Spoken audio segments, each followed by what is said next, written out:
You're listening to Guys on the Sideline podcast, where you'll hear opinions, predictions, and sports takes in every direction. If you're a diehard sports fan, this is the place to be. They've never played. They have no experience, but they have plenty to say. And now, here are the Guys on the Sideline.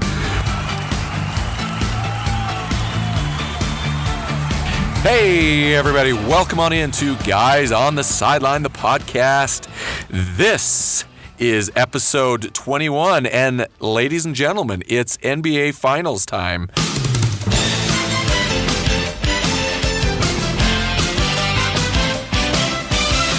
Buckle up, Golden State Warriors facing the Toronto Raptors. Today we're going to give you a preview, but first, let me introduce the permanent host of Guys on the Sideline, my buddy Chris Mumford. Chris. Permanent sidekick. So I've elevated from, fringe character to like Robin.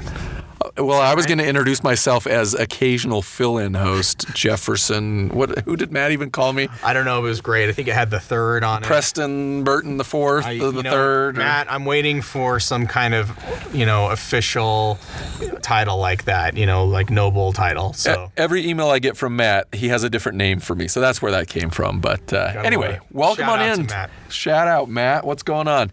Welcome in, ladies and gentlemen, the fastest growing audience this side of Kennecott Coppermine. Kennecott Coppermine. All right.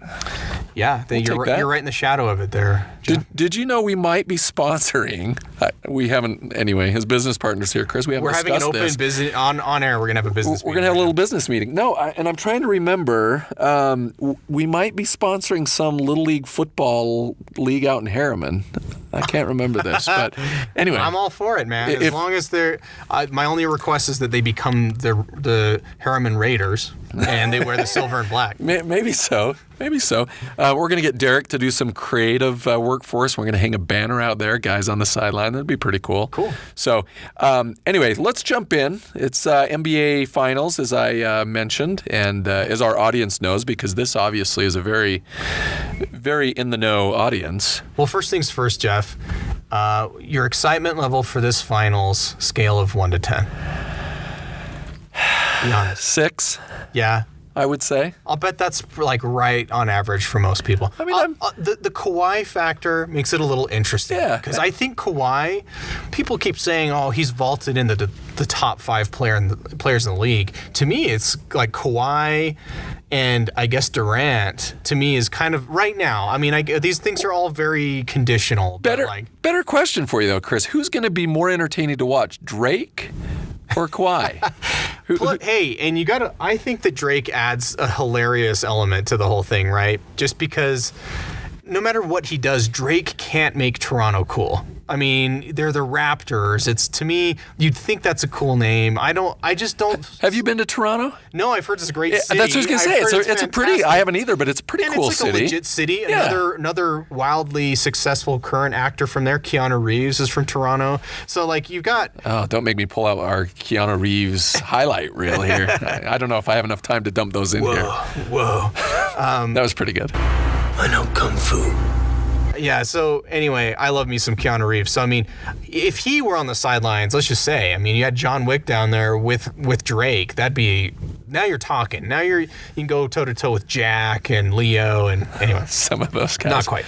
But I would say my excitement level is right around the same point because we all can't escape the crushing, obvious conclusion that the Warriors are going to win this Finals. Like, they win everything because they're maybe the best team in history. I mean, I don't know, Well, not so fast, Chris. We'll save that for predictions. I might be going against the grain here and picking the Raptors. Stay tuned. That'd be so unlike you. So unlike you. We'll see. But don't we all feel like they won't win? Like, we hope the Raptors will win. We always pick against the Pats in the Super Bowl. We always pick against them because we don't want them to win. That's a great comparison because, huge NFL fan, but it's like I kind of feel like I've seen a Patriots Super Bowl before. Yeah. Same thing here. I kind of feel like the Golden State Warriors may or may not have appeared in a recent finals, and it's just been there a few times. Same it old. gets stale, and I think at some point the NBA's got to work on.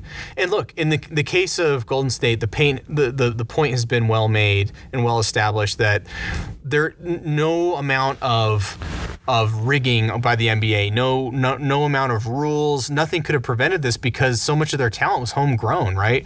I think they drafted Clay and Steph, if I'm not mistaken, and Draymond came on board. These guys became all-stars kind of all together on the same insane upswing. And then Kevin Durant was kind of the original sin for that franchise, right? He was the kind of outside missing piece that came in on the heels of a season where they'd broken the all-time winning wins total.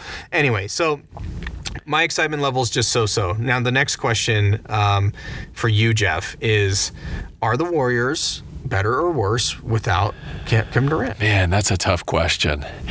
I think it's interesting in that I kind of, and I don't have a medical report, but I kind of feel like they're just holding him out because they don't need him. Yeah. And it's like if they played Milwaukee and they felt like, oh, maybe they were going to test him, or here in the case of Toronto, right? Do they really need him? I don't know. I don't know if they're better. I think they're better with him just because I think you just layer him on top of the great shooting and just the great chemistry that they already have. But he does seem to slow things down, doesn't he? Well, he kind of becomes an island. Who was the MVP, though, of the last finals? It's true. It's the most valuable player was Kevin Durant. Trey. But look, my whole thing with Durant, I know I'm not totally answering the question here, but one thing that irritates me about the accolades he gets, even in terms of finals MVP, how much pressure does it take off of you when you're backed by an all-time great team that you just joined? It's suddenly, it doesn't have to be you, and you know it. How much different is it when it's LeBron, and if it's not your shot going down, you don't know who's got your back? Well, if you're KD, you've got two of the all-time best shooters in the history of the league who you could pass the ball to, who could come up with a bucket. You got Draymond, who you could give it to down in the paint, and he can make something happen. You got Iguodala, who could do the same thing. It's not like it's his fault that they're a good team, but that to me is that crystallizes the argument here of KD is just the cherry on top of the cherry. I think that's a good way of putting it. It's just at some point it's like the pressure's not the same. It's not all on him, and I don't think it's quite the same. And so that's not exactly answering the question of are they better or worse. I don't necessarily think that they're just unbeatable in a different way with KD. It's just like, okay, you can just toss the ball over there. He can score in isolation, and so you've got this additional insurance policy if threes aren't dropping or something like that. But it's just like, to me, he's more of an insurance policy than a big difference maker. I put it that way. I mean, I think he is the best player on the court. I think when he's going, I mean, and how tall is he? 6'11"? I mean, he's almost a 7 footer. So 7-footer, but the way that he dribbles and the way that he knocks down that three, incredible. Like Dirk's a 3-point shooter, but like Kevin Durant is like he can take it to the rack. He can pull up and shoot. He can knock it down. He's the stretch five. You know what I mean? And at some point, you're just like, he can handle the ball. He can initiate offense. I mean, what a nightmare. It's an absolute nightmare. So when does the season, or when does the series open? Thursday night, correct? And it's in Toronto. First two are Toronto. In Toronto. Here's a little bold prediction for you. I think Toronto gets one of the first two. I do too. I think they might get game one. I think it's like Philadelphia in the Allen Iverson prime when they beat the Lakers in that game one. I remember it was actually in LA. But they just had enough of that kind of, they were just, I don't know, rattling the cage. They had enough of that juice and momentum. Obviously, it didn't carry them through past that, but I remember just a thrilling game one win with an Iverson Sixers team back in the day. What you talking about? Practice? He had obviously been practicing that week because it worked out. But yeah, I agree. I could see Kawhi by himself is good enough to beat the Warriors 2 games in this series by himself. Now the question is, can Kyle Lowry, who is even else is on that my team, I don't even know. On the Raptors, Serge Ibaka, a few of these other guys would really have to come up big and have huge games. You never know, but it would take a big downswing from Golden State. Here's a question. I think you see it in the Super Bowl. I think you'll see it here in the NBA Finals. And it's a question of comfort level and having been there before and the value that is. I feel like Golden State, this is just a ho-hum. This is just another game. Sure. I feel like for Toronto, right, it's going to feel different. The city's going to be crazy. And I think there's a level of pressure that's going to be on them. Now, Kawhi, former Finals MVP. Right. So San here's Antonio a guy Spurs. who can, and I really do buy into the cliche that teams take on the character of their leaders, right? And Kawhi could not be more of an even kill guy. And I will say, you have to be so even keel when you play the Warriors, because what they do, and the Blazers series illustrated this better than any I've seen. They'd get up 18 points and then three-pointer. Suddenly your lead's gone. You've expended all this effort. It's blood and guts to build that kind of lead against the Warriors, and then in the space of 5 minutes, it's gone. Now, if you're an up and down team, that can be impossible to overcome. But I think maybe for Toronto with Kawhi at the helm, he's enough of just been there. He's been through it. He's been on a Popovich team. He knows how to grind it out. And he's also capable of the same kind of comeback. You look at that third quarter in Game 6 where they were down 15 points with like 2 minutes left. And I said to myself as I was watching that game, if these guys can get this to within single digits, I think they've got a good chance of winning this. Sure enough, Kawhi makes a few trips down the floor, they whittle it down, and then ultimately win that game. So you can't get too complacent when you're playing against Kawhi, and he could bring him back. We'll see what happens. Yeah, he absolutely could. And so to that point, I think Golden State has the advantage in that the team has been there before. Mm-hmm. But I think that so is Kawhi. But if the other players on the Raptors, I think that's kind of the X factor, because if they're a little bit get caught up in the moment and don't step out and play like they're capable of, I think you could have a step back there, and I think that's going to in the end doom them. But you know there's nothing more dangerous than a team that's got nothing to lose. If you're the Raptors, you won by getting to the finals. I personally think your GM's experiment was, can I build a championship caliber team, which caliber means get to the finals, in my opinion, have a chance to win it. You won. Your victory's done. Can you play loose? Can you play? Yeah. Nothing to lose. You got nothing to lose. You put it all out there. You do everything you can. Does that do it? And obviously nobody expects them to win. Is the pressure actually more on Golden State to win it? It could be. I don't think Golden State will view it that way. I think Steve Kerr will have the locker room loose. And again, the advantage that they have that I think is an unfair advantage is, I think right now, head to head, I think I still would take Golden State if they didn't have, let's say that KD was out for the whole series. I still think I would give the edge to the Warriors. Yeah. And so knowing that they've got him kind of in their back pocket, that they can plug him in, and again, I don't know the extent of his injury, but just having that weapon, I think, is to their advantage. Now, we make a lot of predictions on this show. The opinions and predictions on this podcast are right 98.3% of the time. And we've made a lot that have gone wrong. We won't. What do you mean? We won't cast some of those in front of you. But we got to bring back the lock pick. I think we will. Maybe we will right here. But I believe we predicted on this very podcast, episode 4. Go look it up. Aaron, dig that up from the archives if you would, buddy. But we did pick Toronto Raptors, Golden State Warriors at the beginning of the season. Yes, we did. Did we? I'll find the minute mark that we did that to just document probably that. You. Well, probably. Did I predict it? I think we both did. Okay. I think we both did. I mean, it sounded reasonable, right? So, it was reasonable. Yeah, and I think the other team that we were thinking about is Boston. Right? Boston. We weren't thinking Milwaukee. No. Milwaukee, kudos to them and their season. Kudos, I mean, it's too bad. I would have been happy with either of them going, but Toronto figured out Giannis, right? And Giannis, whatever. And at the end of the day, that's the thing that maybe Toronto has going in their favor, is that they're good at game planning, and that's also the X factor here. I know that back when the Spurs were playing the Warriors, everything changed when Kawhi went down, right? Mm-hmm. So here's a really fun opportunity to see what kind of difference can Kawhi make as a defender, right, on that side of the court. That's the thing. You feel Kawhi's not just a scorer. That's not all he is. I mean, he is an excellent defender. He's an excellent rebounder.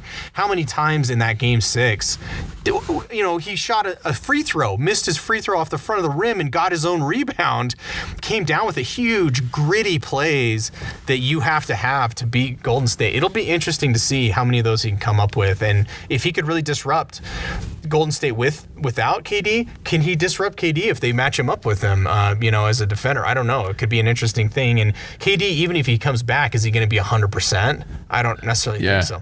Yeah, no, good point.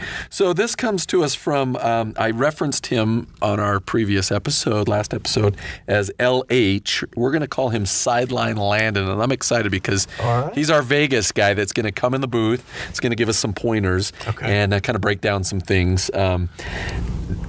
This was a text that he sent me. So Golden State is minus 310.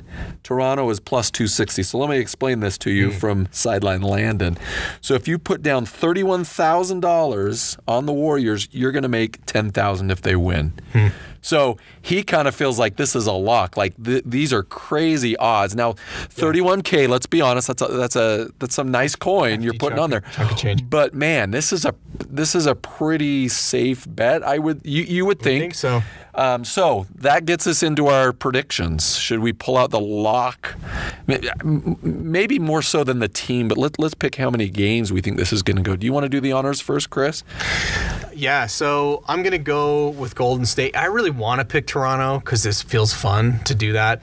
I just don't think Toronto's got enough, not enough depth, and I just don't think they can hold it out. But I think the series goes 6 games at least, and I think Golden State wins them. I think by and large they're close games. I don't anticipate tons of blowouts, but I think it's just too much for Kawhi to put just on his shoulders to try to win this thing, and I just don't know that there are enough parts around him. Again, Kyle Lowry, good player. He'd really have to step up and be averaging 20 plus a game. Serge Ibaka would have to be just a constant menace. And then you'd have to add on to all of that just a freezing cold shooting spell from the Warriors, which, look, crazier things have happened. Yeah, could happen. They've been playing lights out up to this point in a lot of ways. Maybe they're due, but I just don't see that as being likely. Who do you predict as the MVP for the series? I think Steph Curry. I think Steph Curry, who's always had this kind of cloud over him that he disappears in the finals, that he lets other people step up and win the finals and this and that. And he's been happy enough to do that.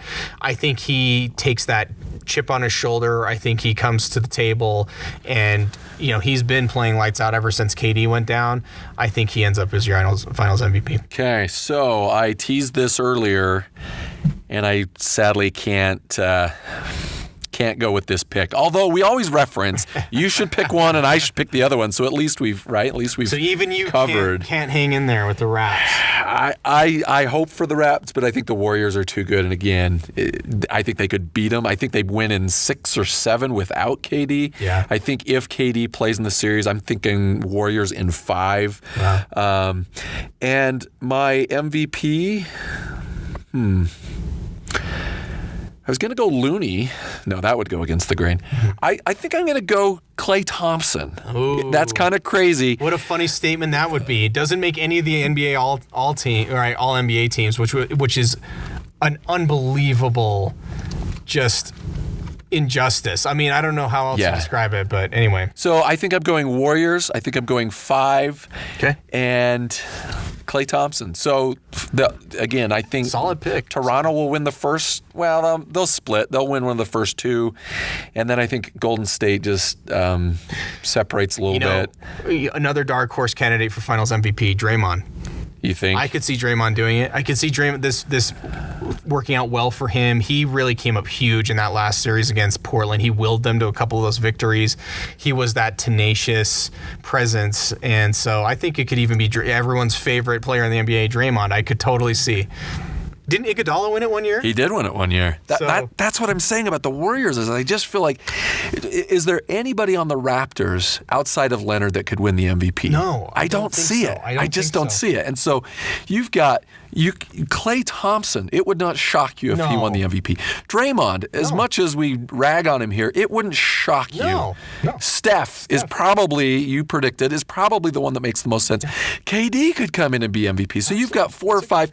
Iguodala. So really 4 or 5. How many league MVPs do you have on that dang team? They could all win, the finals MVP. Which is maybe why, to your first question of this podcast, why the excitement level is down. Because I think if this was, and I'm not a Rockets fan, but if this was Houston versus Toronto, I think it'd be a little bit more appealing to me, just because I feel like, well, let's see what Harden would do, or let's see how Leonard plays. Right. I think this offseason is going to be really interesting, and I think, the Warriors could retain everybody. I think it's not outside the question. Sure. We made some predictions on episode 20. Klay stays, KD comes back. I think that core nucleus stays. I think the Draymonds, Klays, and Stephs, at least for another 3 to 4 years.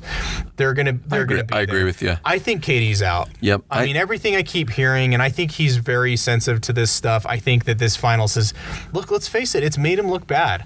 I mean, I don't know how else you look at it, but they go from series where, and look, the Blazers and the Rockets are not the same team. The Rockets are a much better team, but the Rockets had prime opportunities to come back and win that series without KD there, and they couldn't do it. Yeah. So it's not as if they didn't have their own chances.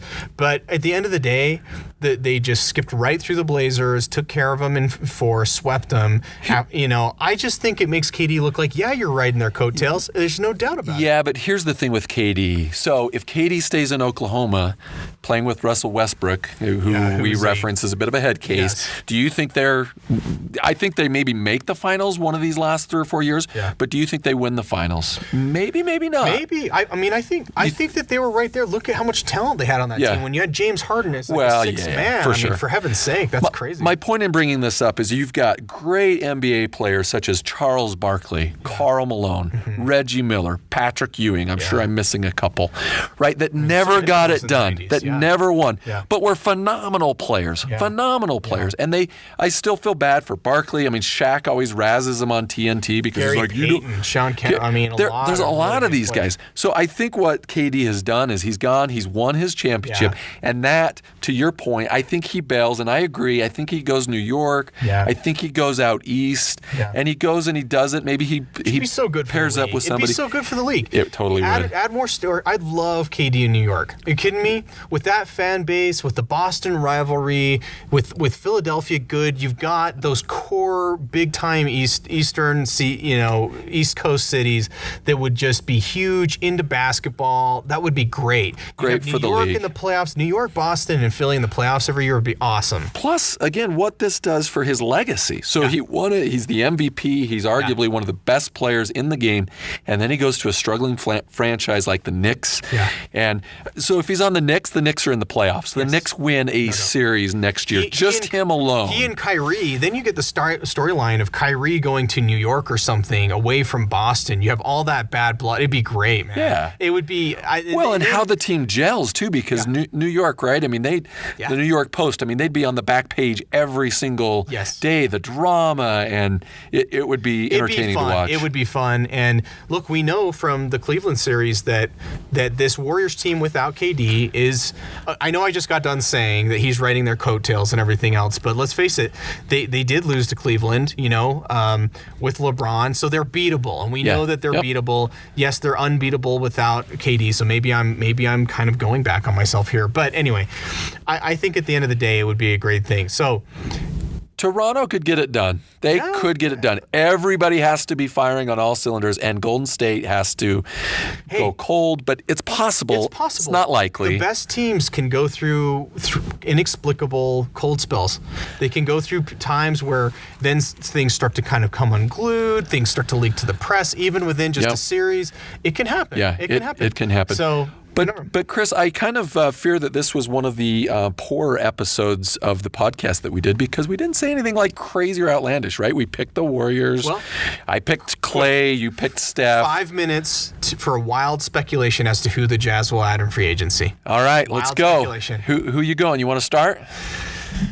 Kemba Walker's a name. Yeah, he's a name. I don't see it happening because he made NBA All-Team, and Charlotte's going to be able to offer him max. And does he really think his odds of actually winning a title go up that much by coming to Utah? He'd have to weigh all that, and he'd have to really take a pay cut, I think, as far as I know now. Probably so. To come here. I'm thinking Kemba's off the table. Mike Conley Jr.? I guess, but I mean, there were reports initially that he was out there saying he didn't want to play in Utah. He's older. Maybe we make that play and try to get him, but you'd probably lose Derek Favors. And do we just end up kind of back where we started? Anyway, that's not the question here. I could see us adding Mike Conley in the offseason, yes. Here's another name, Gordon Hayward. And that's kind of sort of semi-serious. But what I'm saying is, like, I think Boston has a very interesting offseason, right? Yeah. They basically put this team together, and it's not done well. Kyrie's probably out. Yeah. There's talk that, Gordon just hasn't been what they wanted. No. There's no way that the Jazz take on that contract. Yeah. Right? I think they avoided a disaster. What a difference a year or two makes, right? I mean, at the end of the day, 2 years. We didn't have Donovan at the time. Yeah. And now you look at Donovan, right? And this is his third year. Yeah. So this will be an interesting year to see him even take a step Can forward. he take another step? Rudy Gobert, right? Defensive player. Who also qualified for the max contract. He did because of his, for the NBA. All-NBA. Mm-hmm. So that's a whole other debate. Do we max out Rudy? But I'm going to stick to my original question here, my original premise.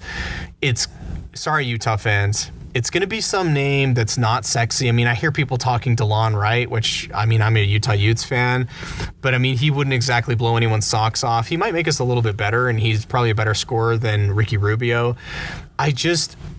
Things are going to be such a feeding frenzy this summer. Everybody's going to be trying to add that last piece. This is where, and I'm sorry I'm going to make Utah Jazz fans angry here, there are too many other big markets looking to bring in these stars, and I just wonder if we get sucked under. I'm sure people look at Donovan and think he's fun, he's an exciting young star, but I just don't know that we're going to be able to land anyone huge. I think the biggest name we have a real shot at landing, based on what I'm hearing, probably is Mike Conley. So it'd be nice if we could get him, but again, you probably lose Favors if you do that. And do we really net get that much better? Some people are convinced, beyond convincing, that yes, we would be that much better with somebody like Conley in there. I just don't know. Yeah, it'll be interesting to see what Dennis Lindsey and the Jazz do. Yeah. Keep it here. We'll be breaking down, obviously, as we go into the draft. The Jazz don't have a very great draft pick, but but maybe they could try to offload that. So yeah, does Zion Williamson, does he end up holding out with the Pels? That's or probably the bigger telling question. them up front he doesn't want to go there, which I would hate something like that, man. Yeah, I would talk about too. all the players you just listed, the Barkleys, the Stocktons, the Malones. Listen, people, there's the whole thing of winning rings, and I understand that, but we all grew up in that area. We know these players. We understand that they're all-time greats without winning all the rings. There are only a handful of players in the conversation for greatest ever. They probably need to win those rings to be in that conversation, I guess. But beyond that, why not become a legend for that franchise, a bronze statue in front of that arena, just wherever you go, and just build a legacy there? In this day and age with social media, with the internet, you don't have to live in LA to get exposure and publicity. Think so. Donovan's got his shoe deal in his first year, his third year, he's all over the place. And as I've said on this podcast before, and this is the thing that makes me nervous, I think the Jazz can hold on to Donovan with money. I think we can offer him a max deal. Yeah. What they have to do is get better each season, because that's what's going to be hard. If we get bounced in the first round next year, I just think at some point he's going to say, gosh, I want to be on the biggest stage and I want to be playing for a ring. So I agree with you. I don't think they're going to make a huge splash. I think they may add a player or two that maybe is not really on the radar right now that nobody's talking about.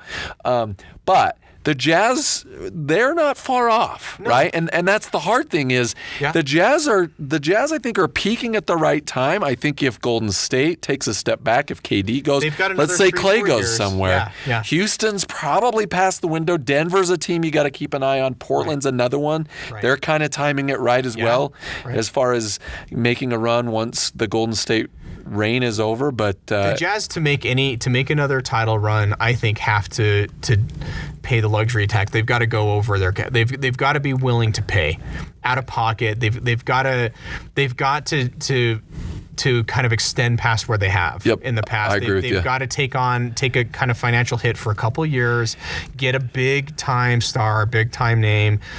And this is the test of that. If they don't, I love Gail Miller in particular. I think her commitment to the community has been amazing. But at that point, that's a tough one to swallow for Jazz fans, because then you would just start to feel like we will never get. It's never going to happen. And I think the fans will support the team. So yes, they're gonna.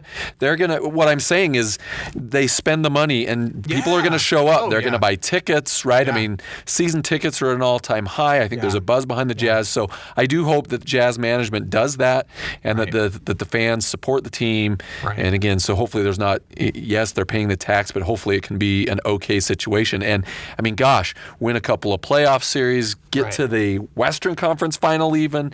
Finals probably looking ahead a season or two. But if that's possible, I think, man, you've turned this baby into a profitable thing. We really drew a bad matchup in round one this year.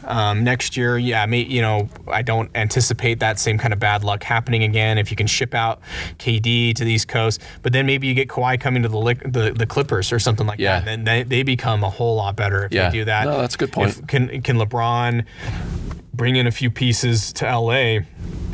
It's probably not going to get easier out west, so I hope that they're willing to make a splash. Okay, nothing too crazy was said today, which is kind of disappointing. I think you just said Gordon Hayward. Okay, maybe that was. I was going to say we could go back to Tiger Woods. Go listen to the last episode if you want to hear a great conspiracy theory. Thanks again, Dylan. That was great on Nike paying Tiger, or basically encouraging Tiger to take a fall. One other thing I need to know is our listener who encouraged us to get back in the booth when we had an absence, Peter F. I went up and asked him, and I was talking to him, and he confessed to me. He's like, well, because I was telling him that these are getting a little bit long. And he's like, well, I listened to him on 1.5 speed. And I was like, oh my word. That's the trick to getting through a Guys on the Sideline episode. All right, crank it up to 2x, and you can make it happen. Any shout outs as we go out the door here today, Chris? I don't know. I think you're always best at kind of serving those up. I'm just happy. I'm content now being official co-host. Chris, you're the host. I'm the guest. It's great to be alongside you. We all know you're the brains of the operation. Well, I don't know if I'm the brains. I think I make this happen. I think you bring the insight and elevate the game. So thanks for being here. Thanks for the listeners. We encourage you to send out letters, comments. Questions. We'll read your questions on the air. What do you want us to talk about? Yeah, throw something our way. For Chris, I'm Jeff. 21 is in the books. Adios. Bye-bye. See you later. The opinions and predictions on this podcast are right 98.3% of the time.